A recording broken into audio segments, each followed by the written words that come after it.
Hi, it's Anna Jyoti from the School of Fine Tuning, and I wanted to talk to you this morning about pricing. I'm not saying that I know it all about pricing because I really don't, and you might have your own opinions on it, but I get asked a lot when I'm doing all my courses how much I charge for this treatment.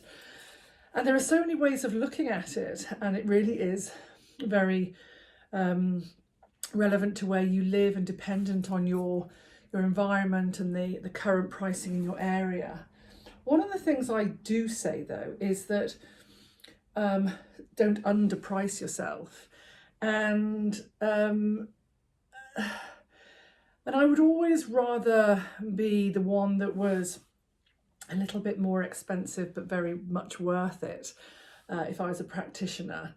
And even in my training, I price myself really on point. I do my research, I find out what people are charging. Some people charge thousands of pounds for some training, and some people charge less than what I do, but I'm really comfortable. It sits really well with my pricing. And that when I'm doing treatments, I offer treatments myself. I do treatments from my home venue and treatments from a venue that we have to pay for, and they're different pricing. And depending on what your overheads are, depending on where you are, depending on your situation, for example, if you're in London, it's a very different price if you're in London to Dorset. If we were charging London prices, we wouldn't get business because people just wouldn't recognise that pricing. The other thing that I always thought as well would be really interesting to do is to have a price where you have a set standard price and then you do additions. So that, say for example, your set price was 45, 50 or 60 pounds, and then if you were doing a luxury facial or a particular facial or a particular treatment, you could add on to it, and you could say it's 50, 60 pounds or 40 pounds, and then it's an additional 15 for scrubs, it's an additional such and such for that, and so forth.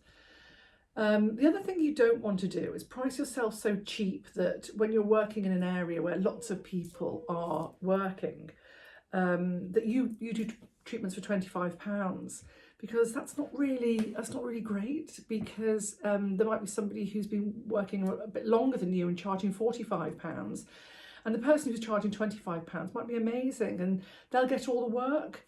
So I think generally as a business, we try and support each other and match each other. So have a look at that as well. So it really depends on where you are. So the answer is do your research, find out what people are charging. Don't undercharge yourself. You don't want to be cheap, and you don't want to put yourself cheaper than others so that you get all the business. Go a little bit more expensive because you're worth it and you train hard and you are fantastic. If you're trialing something, you could have offers, or you could do not necessarily offers like cheaper offers, but I've got some students coming. I shall carry on this conversation, but I've got some students just arriving. It's a good conversation. Let me continue this another time, but hopefully you get the gist of that. Yeah, offers, don't undersell yourself. So make sure you do something and maybe give an added value to that price. Gotta go. I'll chat again soon. Lots of love.